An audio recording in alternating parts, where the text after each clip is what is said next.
Je ne sais pas exactement ce qui s'est passé. J'étais dans ce monde où je marchais et j'avançais au rythme des événements qui se déroulaient autour de moi. Je parlais, j'interagissais, je déplaçais des éléments autour de ma personne en obéissant à des règles que je sentais sans pouvoir exactement les toucher du doigt. C'était futile. Je ne faisais que pousser des choses pour rétablir quoi? Un équilibre, c'est ça. Mais il n'existait pas. Ou alors, il était trop éloigné pour que je réussisse à faire autre chose que de pousser des murs. J'étais épuisée. Et maintenant? J'avance toujours, mais plus exactement dans la même dimension. Je suis inconsistante. Je n'existe plus d'ailleurs. Ou alors c'est je qui n'a plus de frontières. Ce je avance le long d'un tunnel éclairé. Non, c'est plutôt un vaisseau. Une veine faite de lumière. J'entends une pulsation régulière d'ailleurs. Je fais partie d'un tout et j'avance avec un but. J'avance vers cette lumière dorée le long de cette veine enterrée dans un nuage si doux. Qu'est-ce qu'il y a au bout? À peine ai-je formulé cette question que la réponse m'apparaît, évidente. Je suis dans une racine. J'avance le long de cette racine comme le sang dans une veine. Je passerai ensuite dans un tronc robuste. Je l'escaladerai sans effort et je prendrai alors le chemin des branches. Je sais où je terminerai. Je viendrai m'étendre dans une fleur, puis grossirai dans un fruit, en attendant d'être nécessaire. J'ai envie de pleurer et de sourire à pleines dents en même temps. J'ai quelques regrets. Comme quand je terminais un jeu qui m'avait bien amusé. J'aurais aimé jouer encore un peu, juste pour le plaisir. Mais c'est terminé. Alors je me concentre de nouveau sur ma veine de lumière et continue de glisser. Tu ne croyais tout de même pas que j'allais te laisser avancer? Ça, ce n'est pas censé arriver. Je ne sais pas d'où cette voix vient. Elle fait partie de ce monde, mais elle en enfreint les règles. Je ne sais pas qui a parlé. Est-ce que c'est moi? Enfin, cet ancien moi, celui limité. Il me gêne, j'ai envie de m'en débarrasser. Mais trop tard, je sens que je perds pied. Reviens Angèle, tu vas vers l'option de facilité. C'était moi ça, ce prénom. J'étais divisée à ce moment, je n'étais qu'un fragment. Ici, je suis tout. C'est vrai que c'est plus facile. Tellement facile de se laisser glisser et aller là où je suis censée me trouver. Je n'étais qu'un fragment au milieu d'autres brisés. J'étais un fragment mais pas trop cabossé. J'en avais même trouvé un autre, qui me correspondait. J'entends une respiration précipitée. Ce n'est pas la mienne, ce n'est pas ici. C'est autre part. Il y a quelqu'un qui pleure, j'ai envie de l'aider. Et puis il y a cette voix qui navigue entre les deux dimensions, celle que je n'arrive pas à identifier. Celle qui pourrait être la mienne, celle d'avant ou d'ici. Et cette voix dit « Sois ». Une douleur fulgurante traverse tout mon corps. Je sens mes poumons qui paniquent, incapables de fournir la quantité d'oxygène que mon corps veut inspirer actuellement. Je sens mes bras qui s'appuient sur du vide à la recherche de cette frontière que je sens de nouveau m'écraser. Je me réincarne, littéralement. Mais j'ai hérité d'un corps tabassé. Je crois que je pousse le même premier cri qu'un nouveau-né. Mon cerveau est rebranché. Il fait déjà l'état des lieux. Je ne reconnais plus ce corps. C'est le mien, mais alors que j'y étais à l'aise, à présent, il souffre. Mon bras gauche particulièrement me donne l'impression d'avoir été écorché sur toute sa longueur. Je n'ai jamais eu conscience d'à quel point mon corps était grand, large et long, mais maintenant que chaque cellule me fait souffrir, j'ai l'impression d'être une géante. Mon cerveau continue l'analyse. Les yeux. Ouvrez. J'ai l'impression que mes paupières sont scellées, qu'elles pèsent une tonne, mais au bout d'un effort surhumain, elles acceptent de s'ouvrir, lentement. La lumière me brûle les rétines, mais c'est un soulagement de sentir une nouvelle forme de douleur. Celle-ci est facile, comparée au reste. Angèle, merci, merci, merci. Le ciel est bleu. Non, c'est un plafond peint en bleu clair. Je trouve l'atmosphère silencieuse, si l'on oublie les voix qui explosent autour de moi. Je veux dire, il n'y a pas de bruit parasite fatigant. Pas de cris, pas de rumeurs de ville, pas de colère. C'est apaisant. Maintenant que mes oreilles sont rassurées, elles acceptent de faire la mise au point sur les voix qui m'entourent, en même temps que mes yeux. Celle qui vient de crier, c'est Claire. Elle est assise à gauche de mon lit. Tiens, qu'est-ce que je fais dans un lit d'ailleurs? Claire voudrait m'attraper la main, je crois, mais elle est retenue par Denis qui la garde à distance raisonnable. J'arrive à tourner ma tête vers la droite et aperçois une crinière rousse avant que sa propriétaire ne se retourne. C'est Dominique, la lieutenant des scientifiques de la sédition. Elle est en train d'ajouter quelque chose dans la perfusion qui court jusqu'à mon bras. J'ai envie de parler. Mais qu'est-ce que je pourrais dire ? J'agite mes lèvres quand même et je constate avec surprise qu'elles sont desséchées. J'ai mal. Tous me regardent faire, anxieux. Ils m'inquiètent. Qu'est-ce que j'ai ? Qu'est-ce qui s'est passé ? Où suis-je ? Je sens mon cerveau sur le point de fouiller ma mémoire, mais mon instinct me souffle qu'il vaut mieux éviter. Je panique et j'entends alors un électrocardiogramme s'affoler à côté de mon oreiller. Une main apaisante se pose sur le sommet de mon crâne. Je lève les yeux. Rémi est là. Un petit sourire inquiet et rassurant sur les lèvres. Il me caresse la tête sans rien dire. Alors tout va bien. S'il est là, alors tout va bien. Je m'apaise. Mes lèvres s'agitent de nouveau. Hola, todos. J'ai mal à la gorge aussi. Ma voix est extrêmement rauque. Mais surtout, je les vois tous écarquiller les yeux et retenir leur souffle. Qu'est-ce qui leur prend ? Et calmez-vous, les gars. Ça veut juste dire bonjour en espagnol. Ils poussent tous un soupir de soulagement. Dominique a un grognement. C'est malin ça. J'ai cru une seconde que ton cerveau était endommagé. On va faire quelques petits tests d'ailleurs, si tu veux bien. Je la laisse m'examiner alors que je reprends peu à peu pied dans la réalité.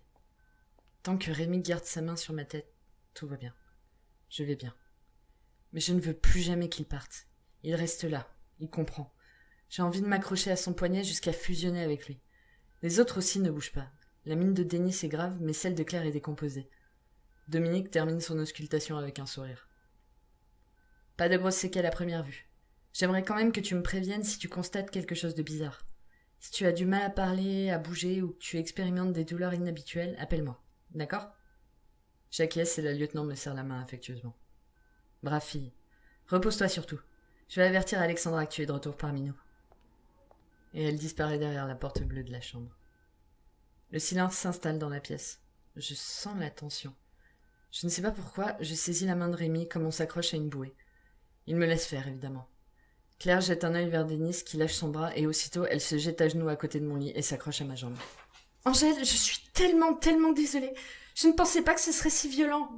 Mais la caméra a été endommagée par le champagne qui s'est renversé et ta robe était mouillée juste au niveau du cœur et je ne pensais pas que ça ferait ça. Je suis tellement désolée. Elle s'effondre sur mon genou et éclate en sanglots. J'ai un regard interrogateur vers Denis qui ouvre et ferme la bouche sans dire un mot, puis se penche sur Claire pour l'aider à se rasseoir. Elle s'exécute en essuyant les larmes sur ses joues. Je regarde autour de moi. La perfusion et l'électrocardiogramme m'indiquent que je suis dans un hôpital. Mais c'est étrange, le bleu des murs est trop vif et les montants de la fenêtre sont en bois, comme dans une maison. Il y a un bouquet de fleurs séchées accroché au mur à côté de petits tableaux représentant des scènes de la vie quotidienne. Mon lit est médical, c'est sûr. Mais les murs sont enduits à la chaux. Où sommes-nous ? Je demande à Denis. Tu es dans une clinique de la sédition, celle la plus proche du château où s'est déroulée ta mission. Et il s'arrête là, me laissant dans l'expectative. Vraiment ?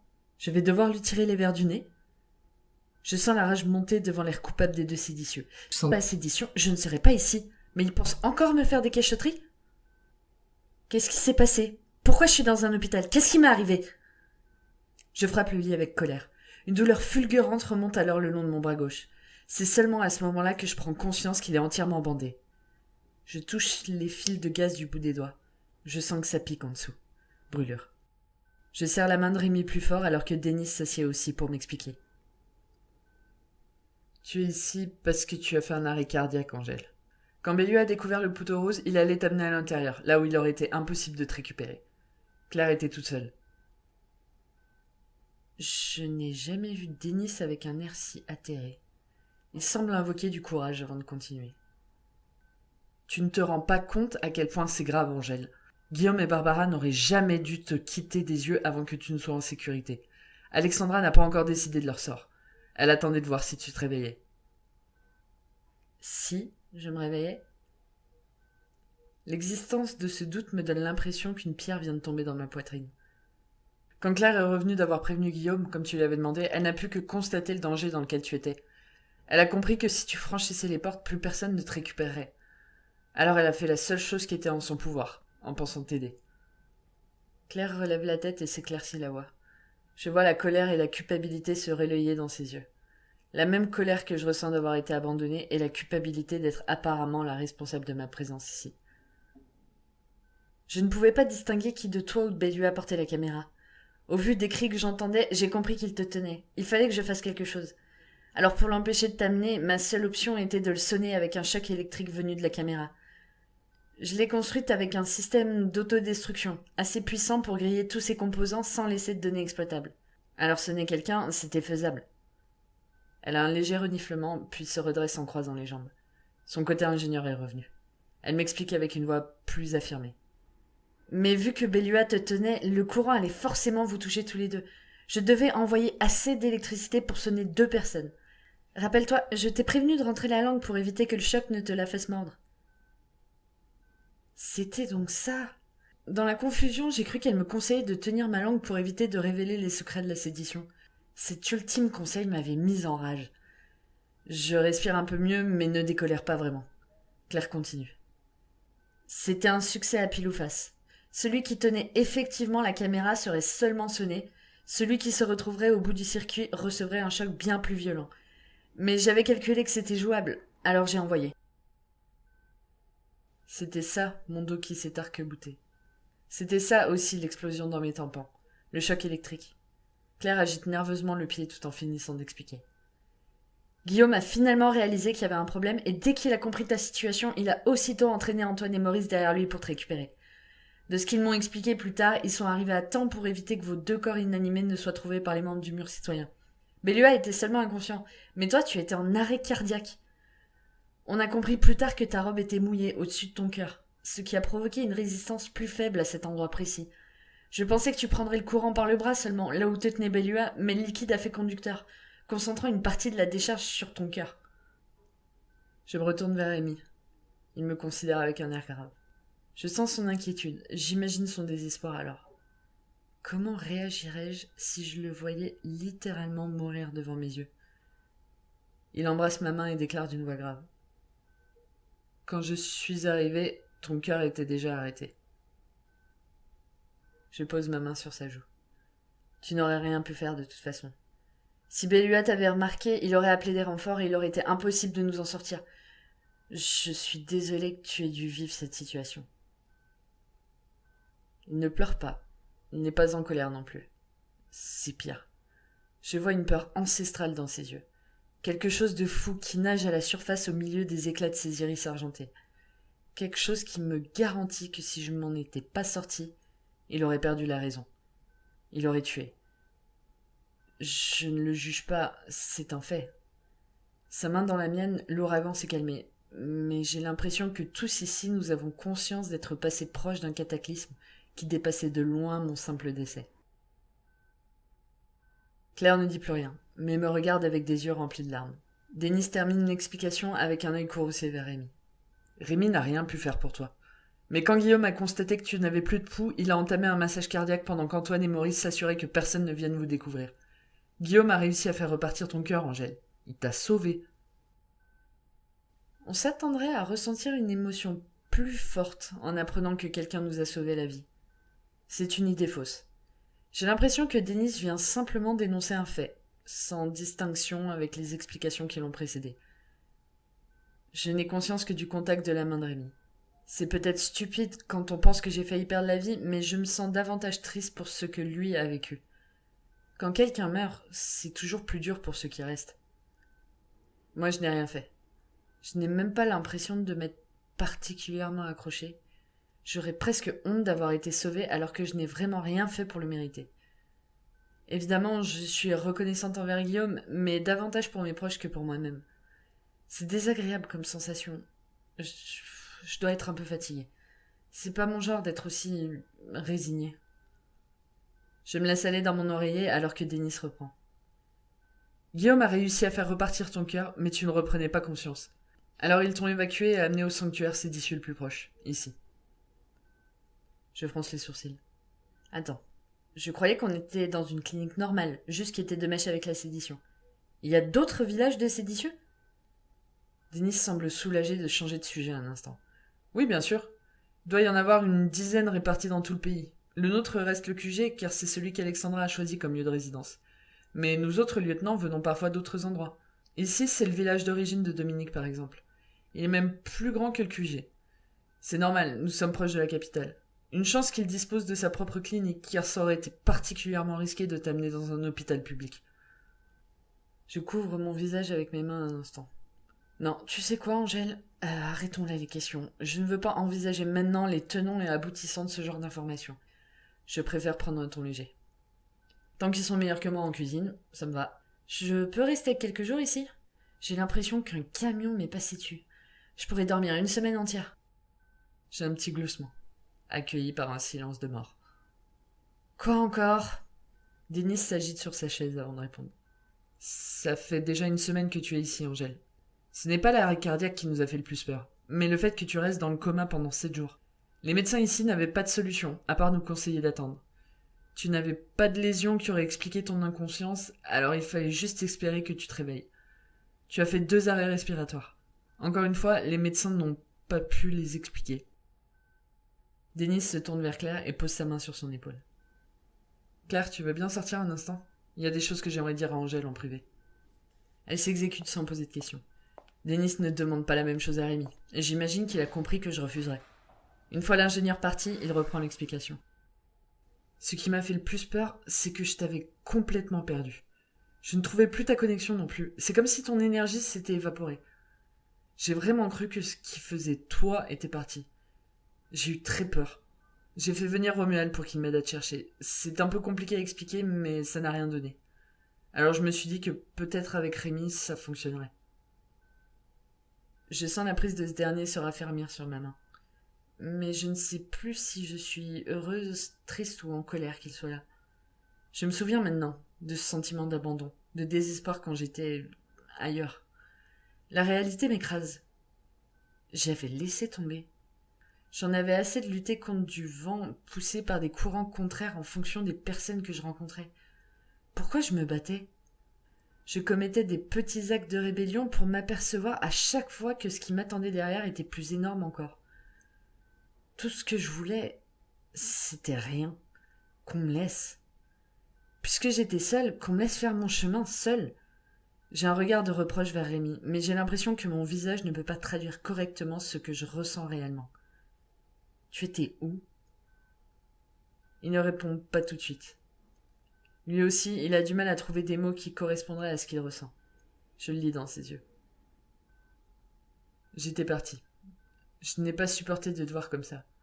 Alors quand j'ai vu Guillaume et les séditieux t'emmener, je suis partie. Je ne saurais même pas te dire où exactement ni ce que j'ai fait. Je ne savais pas où tu étais, je ne me souviens vraiment que de l'appel de Denis et du moment où je t'ai découvert ici. Le lieutenant conseiller prend le relais. Quand je t'ai annoncé que Rémi était là, tu as aussitôt réagi. C'était la première fois que tu montrais un signe de conscience de ce qui t'entourait. Je ne sais pas ce qu'il t'a dit, mais quelques minutes après, tu t'es enfin réveillé. Comment vous décrire ce sentiment ? J'étais abandonnée, seule dans ma tête sur un chemin dont je devinais l'issue. C'est atroce ce sentiment de solitude, mais quelque part il est normal. On le sent tous à un moment, forcément. Est-ce que c'est la voix de Rémi qui a réussi à m'atteindre dans le brouillard ? Je pourrais jurer que non. C'était ma voix, c'était moi. Mais peut-être que c'est sa présence qui a réussi à m'insuffler cette voix dans le silence dans lequel j'évoluais. Je suis terrifiée et heureuse à la fois. Je suis heureuse d'être ici, mais terrifiée de ce que ça signifie. Je prends la main de Rémi et la serre contre moi. Voilà ce que je veux. Ne jamais le lâcher. L'avoir toujours contre moi. Je ne parviens plus qu'à vivre cet instant. Je ne peux plus me projeter autrement qu'avec cette main qui me tient à tout moment. Denis me laisse reprendre mes esprits un instant, mais il continue d'une voix plus grave. J'ai dû expliquer à certains séditieux qui était Rémi. Claire et Dominique sont au courant, et elles ont juré de ne rien dire à Alexandra. Ma confusion se transforme aussitôt en rage. Je crois que je ne suis plus capable que de sentiments bestiaux. Mais enfin, c'est quoi son problème, Denis ? Elle ne connaît pas Rémi. Qu'est-ce que ça peut bien lui faire qu'il soit avec moi ou non ? Elle ne comprend pas à quel point j'ai besoin de lui ? Si être une séditieuse signifie que je resterai toujours loin de Rémi, je préfère tout arrêter et rentrer chez moi, quitte à affronter ce qui m'attend là-bas. Il est hors de question que je refasse une quelconque mission sans lui à mes côtés. Tu m'entends ? Alors explique-moi. Le lieutenant se passe une main sur sa barbe et semble implorer une quelconque divinité de l'aider à répondre. Ce n'est pas ça exactement. Comment t'expliquer ? Rémi et la relation que tu entretiens avec lui ressemblent profondément à un épisode de la vie d'Alexandra qu'elle a oublié et qu'elle ne souhaite plus jamais réaborder. C'est une erreur monumentale dans son parcours, et même si j'ai tenté de l'aider pour l'éviter, elle n'a jamais vraiment écouté. Bref, si elle apprenait l'existence de Rémi, tu serais aussitôt exclu de la sédition. Ou pire, elle pourrait te faire reproduire la même erreur qu'elle et te convaincre de te séparer de lui. Quel essai ? J'ai hurlé.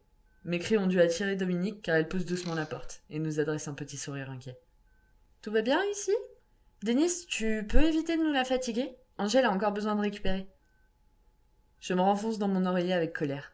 La lieutenant des scientifiques semble prendre ça pour une invitation et entre avec un petit plateau chargé de matériel médical. Je profite d'être ici pour changer ton pansement, Angèle. Tu veux bien ?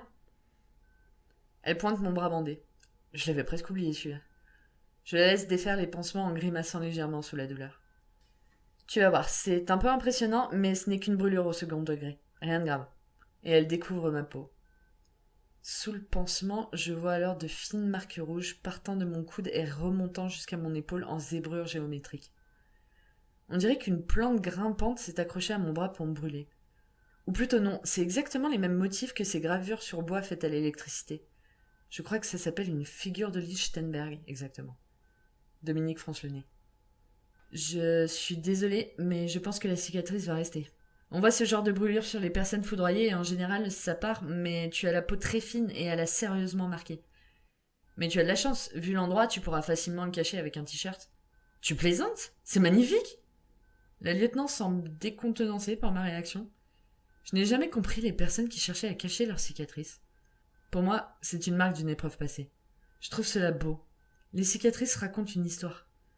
C'est peut-être étrange, mais la mienne me soulagerait presque.